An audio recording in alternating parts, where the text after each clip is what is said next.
Welcome officially to the Coaching and Flourish podcast. My name is John. Today you. I am interviewing Sahmura, who also happens to be my sister-in-law. Welcome, Sahmura, to the program. Thanks, John. Thanks for having me. Sahmura is I feel comfortable, like your family, you're family. A personal fitness trainer, right? Your personal fitness trainer. Were you the first family member to go through the training? Did you? Yeah, you went through it before Sergio, right? You went through it? Oh, I didn't know that. Yeah. The more you know about your family. No, I didn't know. It was actually the first thing I did to kick off my career in this industry. In 2012, it was your very first program of coach training EDU, 2012. And that was really like the foundation of my career. I later went through early. 2012 was early because that was only 3 years into it. Was that before there was you went through that was even before there was wellness and executive then, right? I even went through my that was the only thing that you guys had. And it was, we all dialed into, maybe it's still the same thing, but I don't even think Zoom was a thing. We all dialed into a phone call. Yeah, that's right. You were in that group. I remember it. Yeah. And did we just switch to Google Hangout at that point too? Like we did the visual on Google Hangout, but we still kept the audio on the phone? No, well, not even that. I don't even think Google Hangout was a thing. Yeah, it was all phone. Yeah. I did that for years. It felt like talking into space. Yeah. There's no one there. It was really strange to have these connections with your cohort and the people you go through, but not really ever seeing them. I guess, but that was like, it didn't feel unnatural because that's like what we were used to. It was cool. I don't know when FaceTime became a thing. Right. Like you can get you got to get connected to their voice and they didn't have to say who they were after a while. It just felt like you were having a family conference call. Yeah. You Well, it probably made it really, it had to really like, you didn't have that extra crutch of visual and watching for them to see if they were going to start talking or finish. Like you had to really be good at listening and pauses and silence. And that was a challenge, but that, I think I probably that was an extra bonus. Cool. Yeah. I felt it. Yeah. It felt like there was, we made the most of not being able to see the other person because you had to really tune into like the energy and pacing and thoughts and all of it in the whole group. I do not miss those days though. That was really hard. I didn't get the training together. No, all right. So we'll be good. I'll introduce you officially. So Sahmura she's my sister-in-law. So she's Moise's younger sister. You're a personal trainer, personal fitness trainer in Brooklyn and have a practice in Manhattan. And you also are have a trained life coach, have a life coaching practice that you work with people mostly around health and fitness and wellness. And you've also went through Duke's program to get. I went through Duke's Integrative Health Coaching program because I don't even think that you guys, I think you were in the works of creating a wellness program. But it was at like the very beginning stages. And maybe, I don't know, I think maybe it was just like a part of me that I wanted to explore something outside of family too. But I think it was like in the very beginning stages. So I went with I won't hold it against you, Sahmura. Duke's Integrative. I went through there. Just file that way. Foundations and certification process. And then I took the national boards for health and wellness coaching in 2019. So I'm a national board certified health and wellness coach. That's cool. Yeah. And that's ideally, like I use everything that I have learned and academic life coaching, those foundational core coaching competencies help me all through my career. And then everything that I've, my coaching practices, you can't not have it separate from training. They're completely intermingled, but I want to eventually be more like 20% training and 80% just having like a coaching business of just, one-on-one coaching. Because it's hard to talk while you're working out. Something lacks. You can't have really truly in-depth conversations while you're working out. Well, when people get coach trained, a lot of it is that training permeates everything else they do. Like it's hard. Yeah. Like once you're coach trained, it's hard to not, you can't, it's impossible. Like you've already crossed over this, into this is what listening looks like. This is what thoughtful questions look like. What curiosity looks like. You're beyond, you can't go back. There's no separating it. It's going to be whatever, like intermingled in whatever you're doing. Yeah. Right. And then when you develop a coaching practice, then you have your whole life. Doing it as a profession. There's just a level of confidence. And you found coaching young, like I found coaching young. How did you find, where did you find that confidence in yourself in the coaching process? Well, I'll talk about what was really hard. I was to get out of, and then I'll kind of go into it. But I think it was just, it's so hard to get out of your own head. And even now, what is this, 8 years down the road, it just takes so much practice, really. It took me 8 years to feel confident where I'm at, and maybe that's longer than others, but, to not think about, to really, I think that was the hardest part for me, was to, I'm present, but only in a certain level, because I'm so worried about missing something or asking the right powerful questions. And not necessarily directing them, but just I'm not going to miss something, but you're going to miss something if that's what you're worried about and thinking about. And I think that was the hardest challenge for me, was just to be present and in the flow of it. And let the questions come. But that said, even, as I was figuring that out, I still gained confidence in the fact that whether or not it wasn't to the maximum possible effectiveness, what it was, those questions still helped. Something was still working in that time.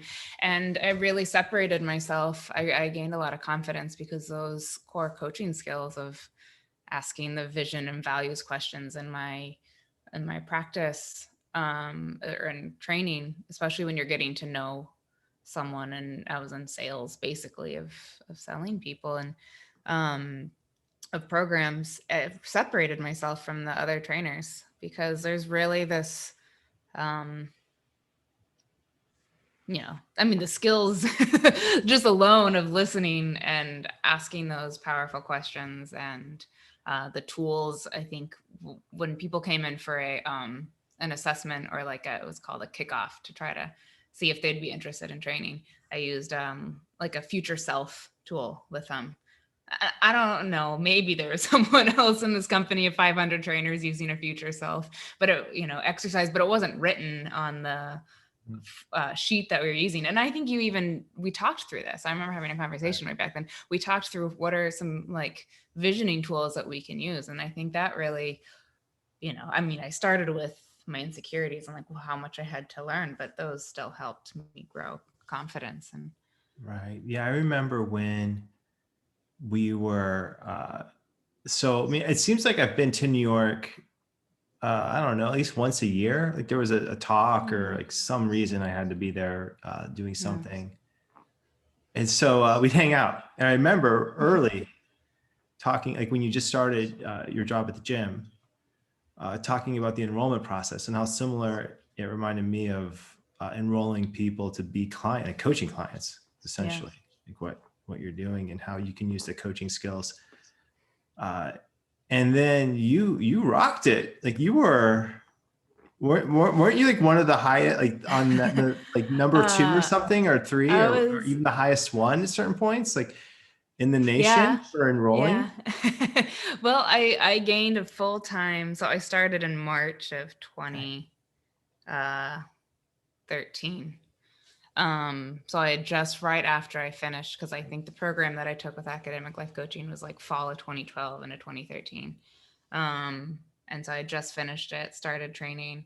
It started in March or the end of February, maybe, whatever it was in that time frame. By May, I was a full-time trainer. So training 120 sessions a month. Wow. And then I grew to 130, 140, 150. And there's not that was a healthy place to be either. That's a whole other discussion. But I was up to, in the next year or two, up to 50, 60 sessions a week. Wow. 5 days a week. Because then after a while, well, it was first 7 and 6 and then 5. And I tried to create some sort of boundaries. But yeah, so, and then I became, I think at one point I was the #1 female in the company.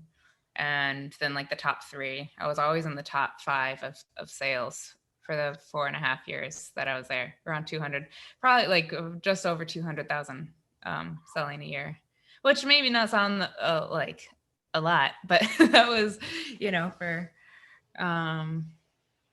yeah, that was, and then I left the company, and hopefully no one's listening from Crunch Corporation, or it's been too long, but I took all of those people with me. I took the whole business with me. Right. Yeah. I mean, that's the challenge point is people get in any organization that is selling coaching or personal training or even haircuts or, anything you do that you're connected to the person who's doing it. Yeah. I mean, I think like they're going to follow you no matter what. Like I'm a good trainer. I'm not terrible, or I'm not like, I'm good. I'm good at what I do, but, my passion doesn't lie in biomechanics, or exercise selection. Like I have to know it because that's my job. But, I'd always say like, I'm just, people are buying me when they buy the program. And like, I know that I was always really good at connecting with people, but the skills and they've only just grown each year, that health coaching, or just coaching, I'm just going to say coaching has really helped me to deepen that ability to connect with people. Right. Yeah.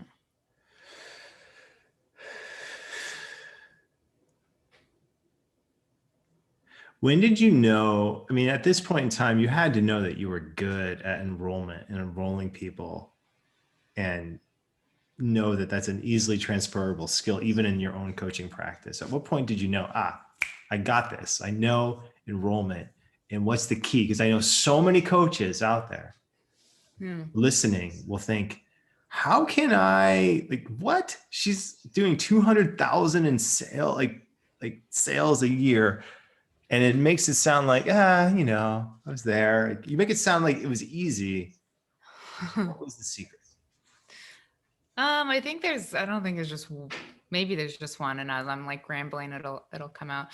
I don't want to glorify the hustle because I think that's really, I don't want to make it sound like that's a really good thing, because I think it's necessary at a point in time to be really focused and might have to sacrifice some stuff. But I don't want to say this is glorified in any way of how you should continue to live for the rest of your life.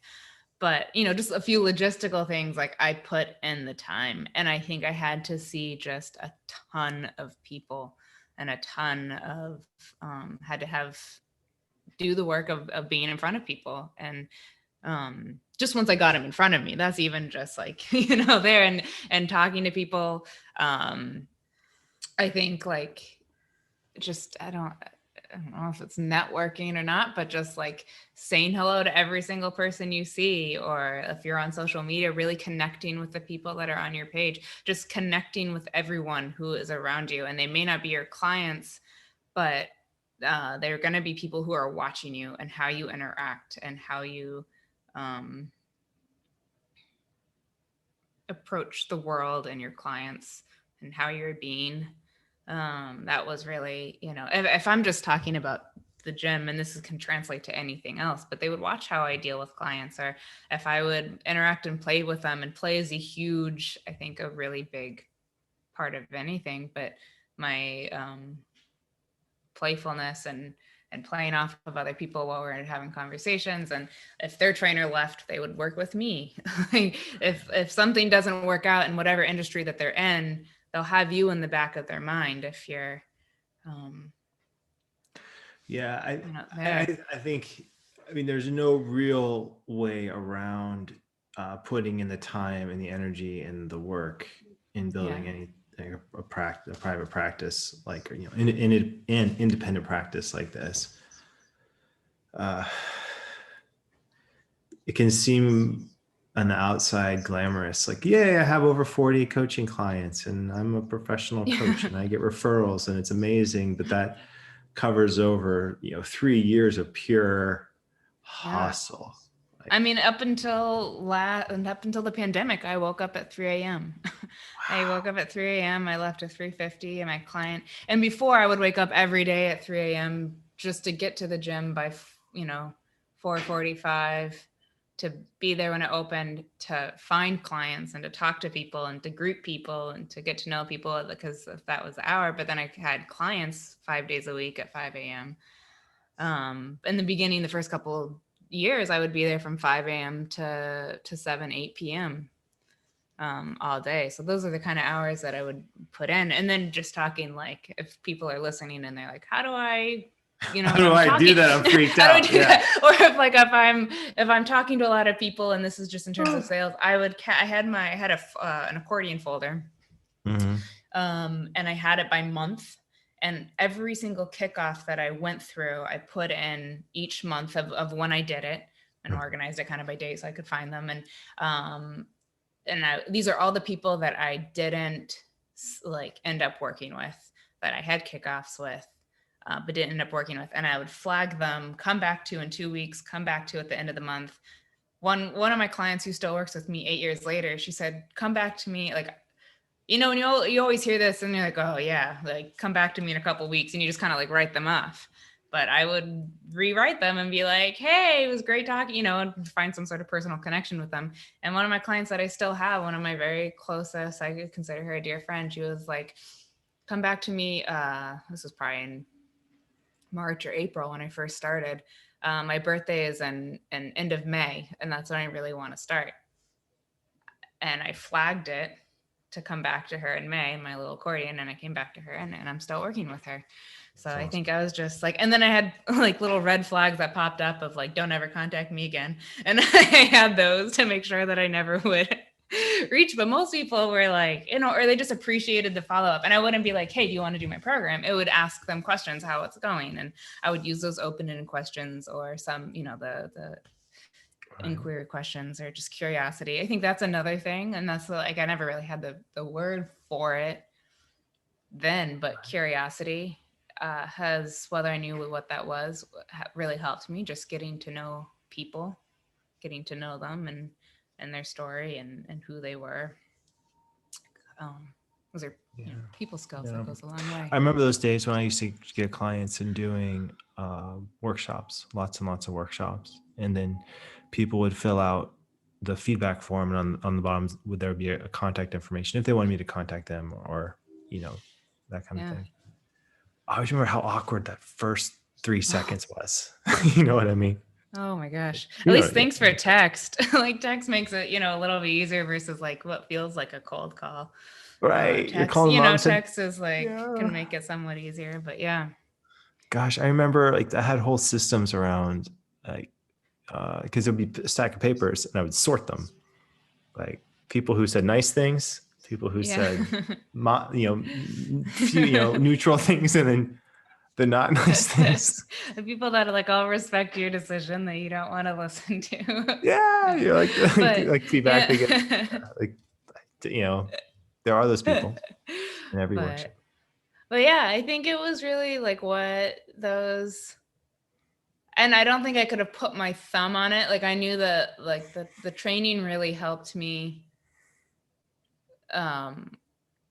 Like, specifically where like I'm using like open-ended question, like a query, like a vision question. And I had like these, you know, knowing what I was asking, but I don't think I knew how much it really translated into when I would write people back. I would ask them, you know, I was listening to what they were saying and writing it down, or just connecting with them on another level that I don't think people were. And I didn't know that those were really the skills that I had taken from it, but they did really translate into how I would write a simple text to someone to follow up a month later. Right. I think like life coach training gives people a whole nother like framework to work from. It's like, there's a whole way of listening and being, I mean, it's empathetic. I mean, there's a, like, when you start to put everything through an empathetic filter, just the world changes. You know, you see the world through everyone else's eyes. When you're like, so if ideal, let's go future tense, 2-3 years from now, 80% coaching, 20% training. What's your ideal client base, or who is your ideal client base? This is funny because this is like I'm going through trying to develop a group coaching right now. Mm-hmm. And it's always like, you know, before you do your lunch, you need to know who your ideal client base is. And I think it's more I haven't narrowed it down to like, I want to work with females or weight loss, but I think it's my client base are people who would normally come for training and just approach their like weight loss or some sort of physical goal. And even people have come to training because like their like numbers or health numbers, like people are like, my blood pressure, my cholesterol is too high and I need to find a way to do it. So people who have some sort of general physical health goal, maybe it's other things too, but those people who I want to work with people who have some sort of goal like that and feel stuck. I'm like, who feel, and that's like a really hard challenge to take on, because those are really people who have already tried before and feel really defeated.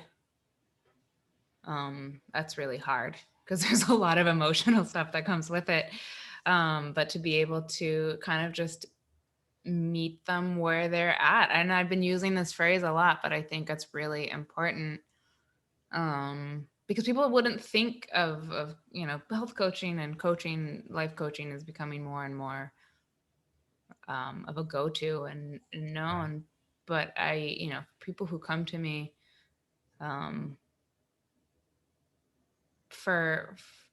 here's an example. I'm kind of rambling now, but someone reached out to me for a meal plan recently, and I said, I don't write meal plans for many different reasons.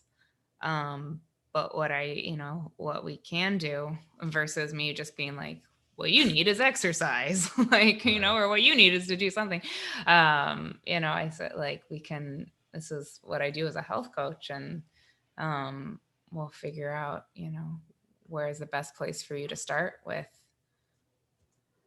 food, if that's the thing. So my ideal client base is just people who are maybe struggling with making a forward movement and not sure, and kind of figuring out what, like, those beginning stages of what their health vision is, and how to kind of move forward from there. I don't know if that's like a specific client space, but you know. Yeah, no, that's cool. We've been doing a lot of work. It's funny, I put so much time and energy into how to attract clients, like as a coach, you know, and really didn't put the same level of rigor into like Coach Train EDU. Like, how does Coach Train EDU attract coaches? Until recently, and I started just getting interested in what makes good marketing. You know, what really, you know, what makes marketing pop. And one of the marketers talked about creating a story, but even more importantly, figuring out what do you offer, and like, what's the brand? And he defined it as what you stand against.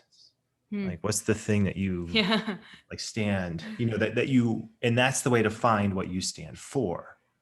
Right. So if we're going down that road, because it's endlessly fascinating, there's no real right or wrong answer, but I mean, there are answers that are perhaps more congruent to what you really do and what you really offer and what people really want. What do you stand against, Sahmura? What would be the thing that would that you would help people overcome or avoid or? Yeah, a couple of things. I think our industry, the health and wellness industry and medical industry, from doctors to personal trainers, are very top-down, action-oriented. This have this very action-oriented model of behavior change.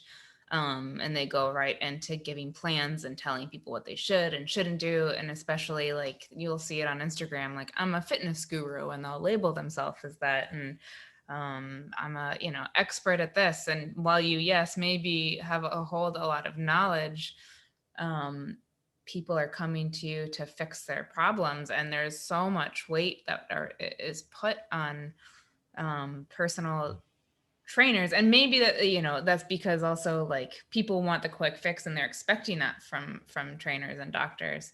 But I am kind of, I'm standing against that. And I'm standing against, like I said, not meeting, like earlier I'd said, I really want to meet people where they're at.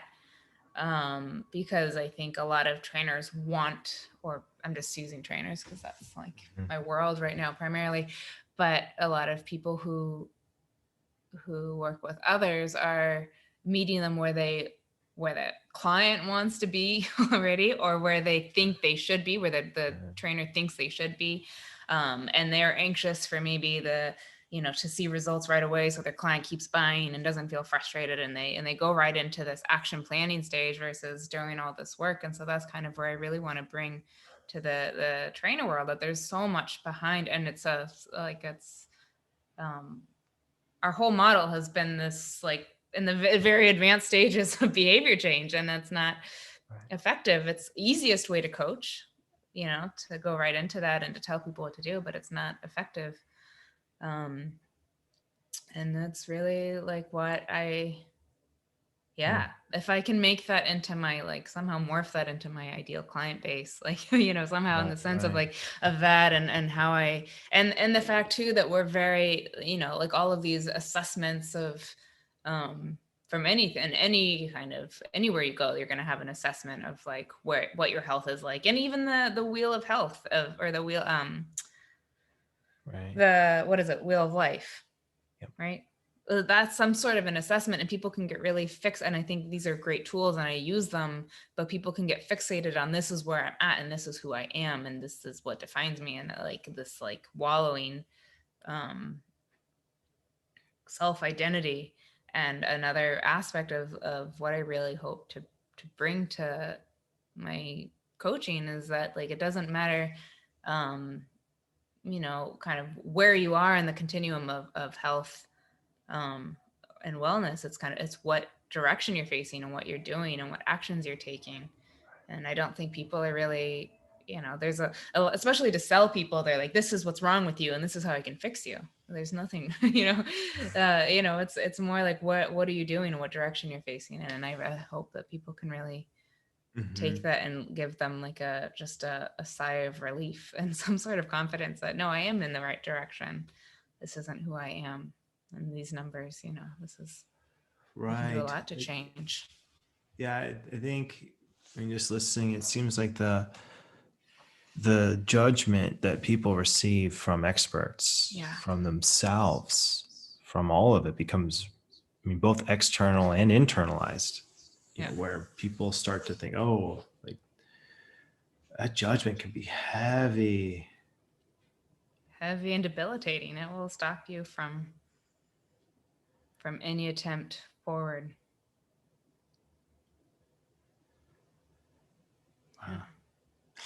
Wow.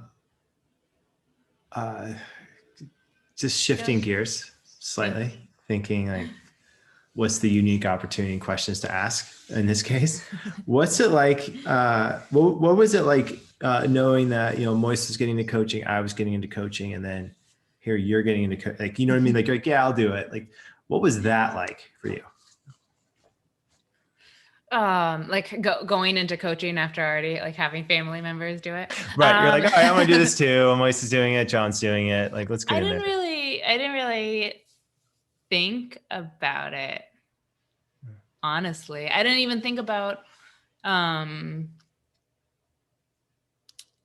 like going into training, when you presented the academic life coaching, going through that, I was like, this is going to be, had just graduated from college. I needed to kind of I'd given myself a year to figure out what I wanted to do.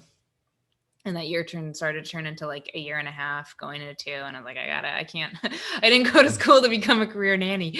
Like I have to, I have to figure this out. And so I took I knew that these would really help me with, and I had decided and already started studying for training, my training certification. And so I knew that was kind of in the right direction I wanted to go, and it was going to help me. And I also knew that like our family we don't come from doctors and lawyers, and we're like a family of like, we had created our own businesses, and like this was a track athlete and was a life coach and in this health kind of already field. And my dad, Sergio was that's all I heard in my ear growing up was his mantras and health and wellness. And so I was fortunate to have that background. So it seemed like kind of like a natural path to kind of go into, and not one that I would receive judgment from my family. I don't think I'd have looked for anything that I chose, but seemed kind of I've been pretty judgment free. Yeah, there's no, they don't think, but it seemed kind of more natural than these other paths. And then, I think getting into, I never really thought about it as it being like, I guess it's just kind of been my life following my sister's footpaths in some sense. Variations on a theme. Yeah. And I think I did feel some guilt not taking, not going back and taking like your guys's wellness. What do you call it? What's the name of it actual? Like the next one, like the 2.0 and the wellness. Well, the wellness, yeah. And I'm going to Duke and the wellness program, but I think in some sense it was like my way of having some sort of separation too from myself, from family. I didn't take it personal. I just chuckled. Yeah. I was thinking, all right, cool. Sahmura's doing her own path. That's great. Yeah. I think it was I always went to, but I never really saw it as like following. It's funny because I was always worried about following or feeling like I was compared to, especially in college, or sorry, in high school, by teachers. And my track coach, he had me run 100, which I always ran, and he was like, "No, you're on long distance." I was like, so like, I would always have those comparisons, and I was always like that weight, and Marcel was valedictorian, and all of the teachers wanted this and that, but I never felt that with coaching, or like I was mimicking, something that just felt like a natural path. Yeah, it always felt, it felt cool. Like you were out in the city doing your own thing, like blazing your own path. You were crushing it in terms of, working hard, just thinking, there's something around the hustle and just the work that you either do it or you don't, and you get there with it or not. That was always really admirable. It's like, wow, Sahmura's on her own doing this thing. Like, yeah, I know what that's like, I know the heart of, you only get what you sell kind of thing. Yeah. I mean, in some aspect, I really didn't have a choice. Right. Like I had to, and not to go into like family history and dynamics, but and I can't say it enough, just grateful for you and Amois being there for me in high school and through college, and Marcel and Jonathan, my other brother-in-law. Like you guys, all 4 of you were my rocks. And I, they were there for me. And it's immeasurable how supportive you guys were. But I also just was pretty financially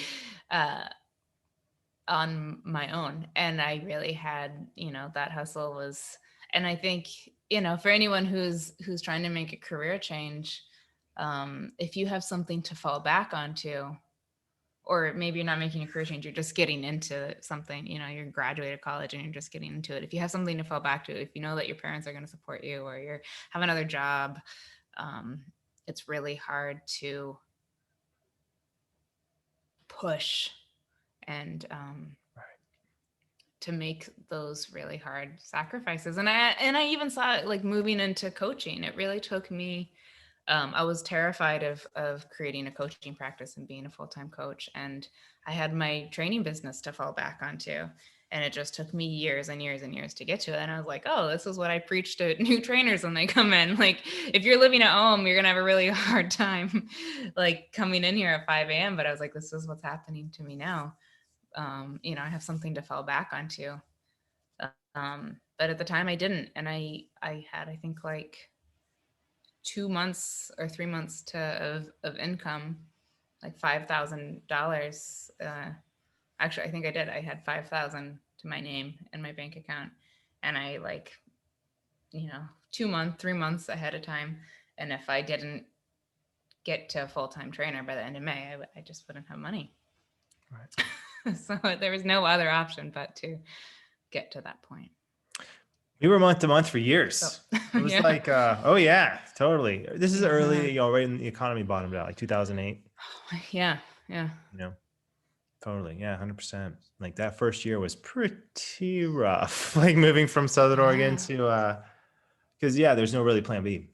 There's no, you know, we're in Portland. We have a little one. Like it's either you make this coaching practice work, or I don't know. There's no other options. Like, what are you gonna do? Like there really isn't. No one's hiring. No one's hiring. 2008, 2009. Like what are they going to do? But yeah, I mean, there's really, when it's amazing what, I mean, we cashed out our 401k from, you know, from teaching for 6 years. It's like 10 grand. Got a lecture from the banker. Totally. An early retirement or something? She just gave me a hard time. She's like, this would be retirement. What are you doing? This is irresponsible. I'm like, oh my goodness. Like this was 2008 when you did? It's pretty nuts that the banker would do that when they know the situation. Just like, right, just hand it over. You know? And but you know, I mean, it's surprising what you like. You get up. You have to get out of bed. You know, you have to make it work.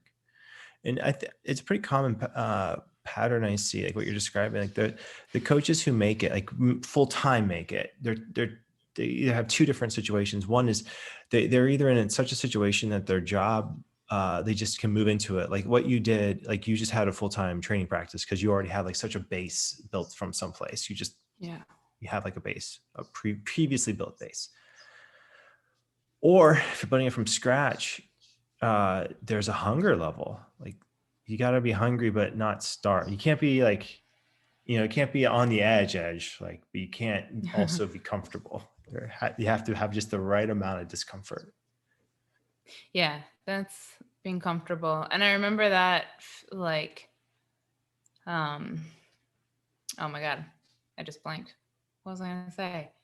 Be comfortable. I know there's a phase within my own practice where I got comfortable, or maybe it was just burnt out and I thought it was being comfortable, but I was burnt out. There's like that too, you know, where I'm like, I'm so comfortable and I'm not hungry anymore. And I think I was just burnt out, and that's a whole other thing. Yeah.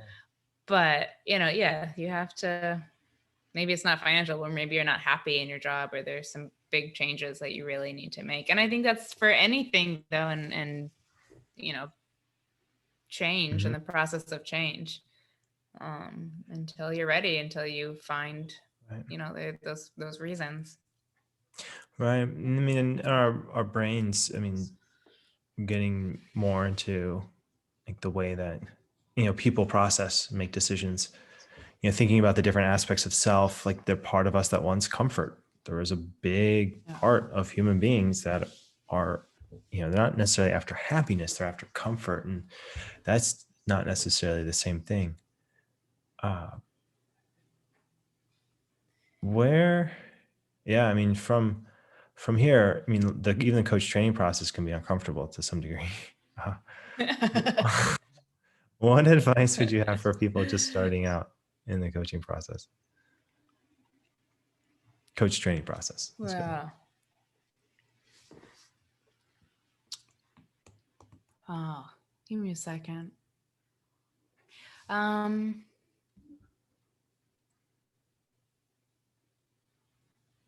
think, I don't know, the first thing that I think of is just like, I'll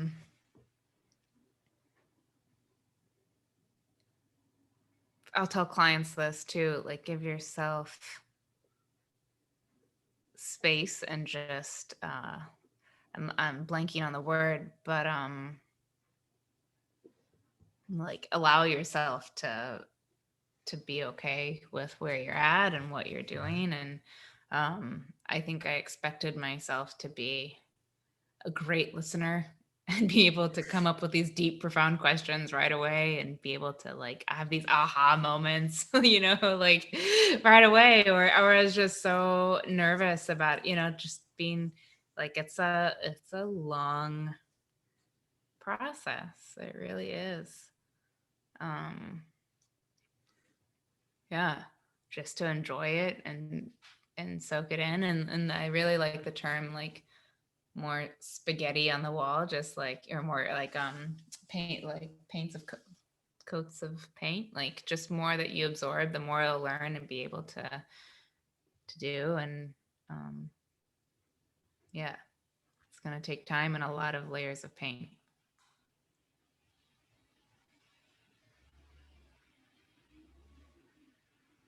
That's cool. Do you hear it? It sounds like a seagull a little bit. That's very faint. Is it an eagle just landed on the tree? Oh, that's cool. No, yeah, you can hear it. It's you can't see it, but you can hear it. Oh, cool. I wondered if it's coming through the mic or not. No, I didn't. But I wasn't sure if that was like a metaphor. I was like, I don't know. It is. What's a metaphor? Yeah. The eagle has landed. The eagle has landed. No. But you think about that metaphor, people like shoot for the moon, you'll land among the stars, that kind of thing. It's like, that's based on a misconception of the distance of space. You know what I mean? Like, hey, everybody, just so you know, the moon is way closer. Right? That's funny. Like, way closer. Actually. Like not even like. Yeah, you can hit the moon. Yeah, you can't hit the moon. You literally cannot hit stars. It should be the other way. Yeah, I think, what was I going to say? I was going to pull up now that, I mean, I have my computer with me. It was a word that I'm lacking. That I was going to, compassion. That was it. Compassion for yourself.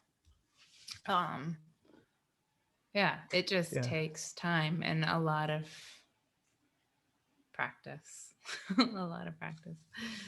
Yeah, I felt that too. Like, you know, getting to a place where I think there was a part of me that wanted to prove myself as a coach and prove like, this is valuable. See, client, this is really valuable for you. In every single session, every 5 minutes, I feel like I needed to have for me, like as a coach, you know, like, did you just feel that aha moment? There was tell me it was great, you know? Yeah, that validation is something like I think I still work on. And also that like as you actually get into practicing, this is a different this isn't quite related, but that it's gonna look different. I think that was a really big aha moment for me. It was like I was so strung up on following, you know, Duca's this process, and I don't know how you guys pose it, but a process of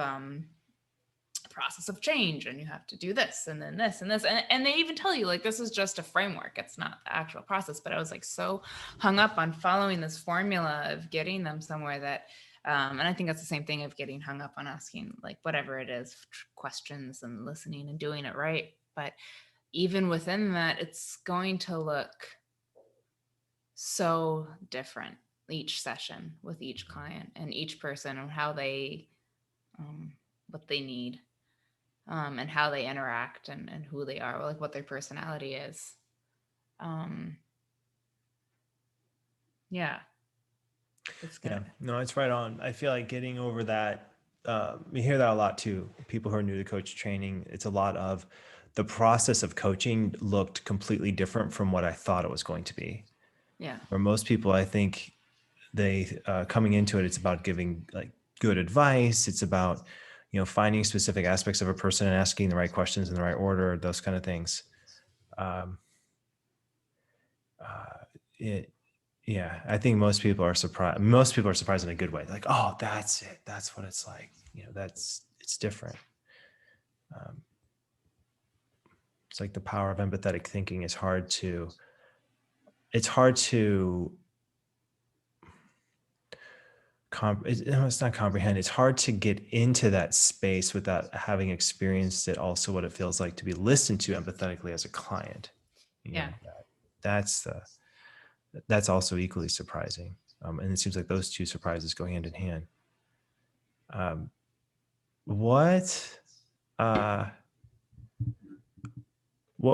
can Coach Train EDU support you? Like, how can people find you on the blog? Like, do you have a website? I know you have an Instagram.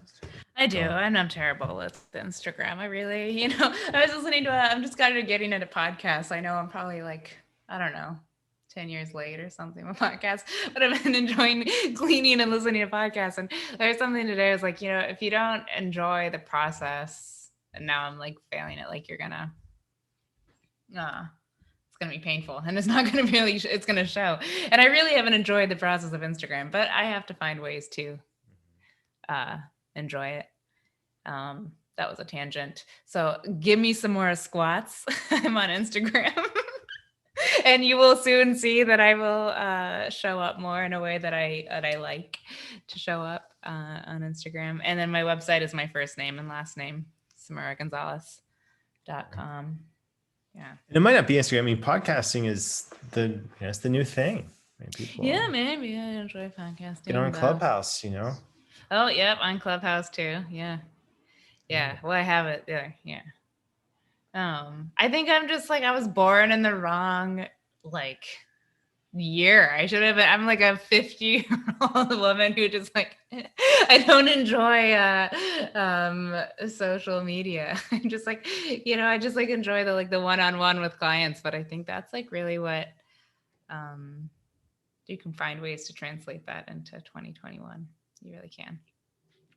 Yeah, it's cool. I feel like that's, there's a lot of opportunities. I mean, there's just so many avenues out there. You find what fits. Yeah. And that. Well, Sahmura, it's fun. It's fun to get you on the interview. Get you on this podcast. You did it. And hopefully I'll get to see you in person soon. Yeah. This is great. We'll get out to the city or have you out here. Oh, come on, Ben is almost 2. I know, that is wild.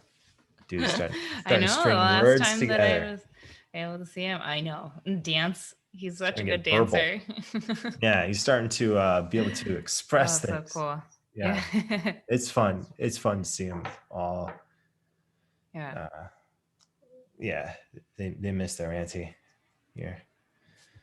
It's good. Awesome. That's good stuff. We'll get together soon. Sahmura, love you. Thanks, this is lovely. Thanks for being here on the podcast. This is another episode of Coaching and Flourish. Thanks for watching, everyone.